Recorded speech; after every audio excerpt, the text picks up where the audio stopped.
تو کیا کہیں گے؟ بسم اللہ والصلاة والسلام علی رسول اللہ، اللہم اغفر لی ذنوبی وافتح لی ابواب رحمتک۔ یاد رکھیں، یہ تو کہتے ہیں جی یہ وہابی تو ہر مسجد میں داخل ہوتے بھی صلاۃ والسلام پڑھتے ہیں، نکلتے بھی صلاۃ والسلام پڑھتے ہیں، ہر مسجد میں بسم اللہ والصلاة والسلام علی رسول اللہ، اللہم اغفر لی ذنوبی وافتح لی ابواب رحمتک۔ پھر آپ ایسا ایسا چلیں اور کوشش کریں اگر وقت ہو، موقع ہو تو ریاض الجنہ میں، اور اوقات مکروہ بھی نہ ہوں تو پہلے 2 رکعت تحیۃ المسجد ادا کریں، کیونکہ اللہ کا حق مقدم ہے حضور پاک کے حق پر۔ اور اگر ریاض الجنہ میں جگہ نہ ملے تو پوری مسجد نبوی میں جہاں بھی جگہ ملے 2 رکعت نماز پڑھیں تحیۃ المسجد کی نیت سے۔ اس کے پڑھنے کے بعد اٹھیں اور درود شریف پڑھتے ہوئے باب السلام کی طرف سے اب جائیں حضور پاک کے مواجہ شریف کے سامنے، لیکن اتنی ادب سے چلیں، حتیٰ کہ جن کو آپ وہابی کہتے ہیں انہوں نے اپنی کتابوں میں لکھا ہے کہ جب چلو تو خاشعاً خاضعاً متواضعاً کأنک تری النبی صلی اللہ علیہ وسلم، بڑے ادب سے چلو، ایسے چلو گویا کہ تم حضور کو دیکھ رہے ہو۔ اور یہ بھی انہوں نے لکھا ہے کہ پاؤں آرام سے رکھیں، پاؤں کے دھپ دھپ کی آواز پیدا نہ ہو، کیونکہ وہ ایک ایسی جگہ ہے کہ جہاں آواز اونچی ہو جائے تو آدمی کے اعمال جو ہے وہ ہبط ہو جاتے ہیں۔ درود شریف پڑھتے ہوئے آہستہ آہستہ آہستہ چلیں، جب روضہ مواجہ شریف میں سامنے آ جائیں جہاں بالکل گول دائرہ بنا ہوا ہے اور اوپر حضور کے نام کی آیت مبارک بھی لکھی ہوئی ہے، یہاں جب آپ کھڑے ہوں گے تو گویا حضور کے آپ بالکل سامنے کھڑے ہیں، وہاں سے آپ کو قبر مبارک نظر نہیں آ سکتی کسی بھی شکل میں۔ یہ تو وہ جگہ ہے، اصل اس کی وجہ یہ ہے کہ نور الدین زنگی کے زمانے میں 457 ہجری میں تقریباً، یعنی حضور کی وفات کے 400 سال بعد،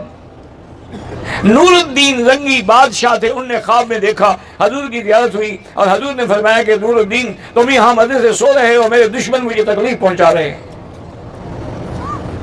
اور ان دشمنوں کی شکل بھی دکھلائی گئی کہ یہ وہ لوگ ہیں جو مجھے ایذا پہنچانا چاہتے ہیں۔ تو نور الدین زنگی جو ہے وہاں سے تشریف لائے اور حرم مدینہ میں پہنچے، انہوں نے تمام اہل مدینہ کے اعزاز میں دعوت کی، لیکن ایسا انتظام کیا کہ دروازہ جو تھا داخلے کا دعوت کے لیے وہ صرف ایک تھا، دروازے پہ خود کھڑے ہو گئے، لوگ داخل ہوتے رہے، جب سب ختم ہو گئے تو فرمایا کوئی باقی بچ گیا، کیونکہ وہ بندے تو نظر نہیں آئے ان کو، اور انہوں نے کہا میرا تو خواب سچا ہے،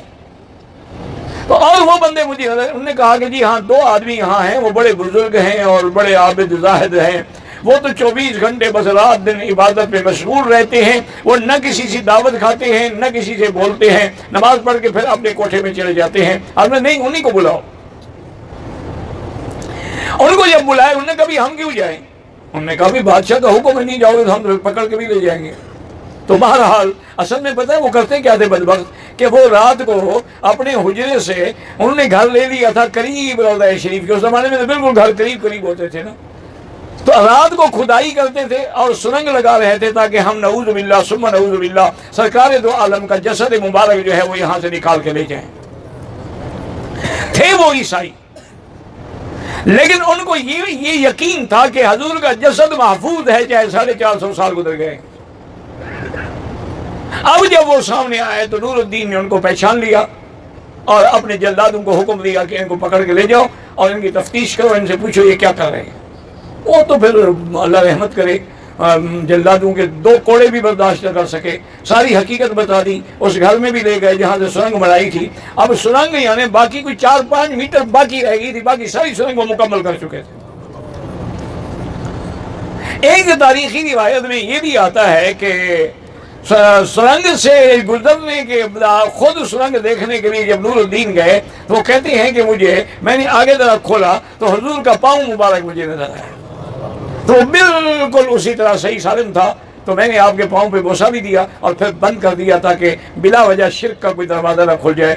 پھر نور الدین نے حکم دیا کہ پانی تک کھدائی کرو اور چاروں طرف جو ہے سیسا پلائی ہوئی دیوار بنا دو تانبا اور یا پیتل اور کئی چیزیں پگھلا کے ایسی دیوار بنا دی کہ اب وہاں تو آپ کوئی آدمی قبر تک جا ہی نہیں سکتا اور نہ کوئی قبر کو دیکھ سکتا ہے، صرف وہی مقصود ہے مبارک ہے جس کی ہم زیارت کرتے ہیں، اسی میں کپڑا پڑا ہوتا ہے۔ تو بہرحال جب آپ سامنے جائیں، سامنے ادب سے کھڑے ہوں، ہاتھ باندھنے کی ضرورت نہیں ہے، ہاتھ کھلے رکھیں۔ ہاتھ باندھنا اللہ کے دربار کے لیے ہوتا ہے، حضور پاک کے سامنے ہاتھ نہیں باندھنے، اور اتنا دور بھی کھڑے نہ ہوں اور اتنا قریب بھی کھڑے نہ ہوں، اور آواز جو ہے وہ اتنی اونچی بھی نہ ہو اور اتنی آہستہ بھی نہ ہو۔ پھر کہیں گے السلام علیک ایھا النبی ورحمۃ اللہ وبرکاتہ، الصلاۃ والسلام علیک یا حبیب اللہ، الصلاۃ والسلام علیک یا خیر خلق اللہ،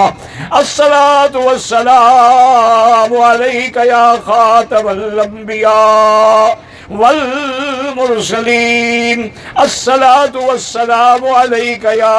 سید الاولین والآخرین، الصلاۃ والسلام علیک یا رحمۃ للعالمین، السلام علیک وعلی خلفائک وعلی اصحابک وازواجک المطہرات رضوان اللہ علیہم اجمعین۔ اللہم انی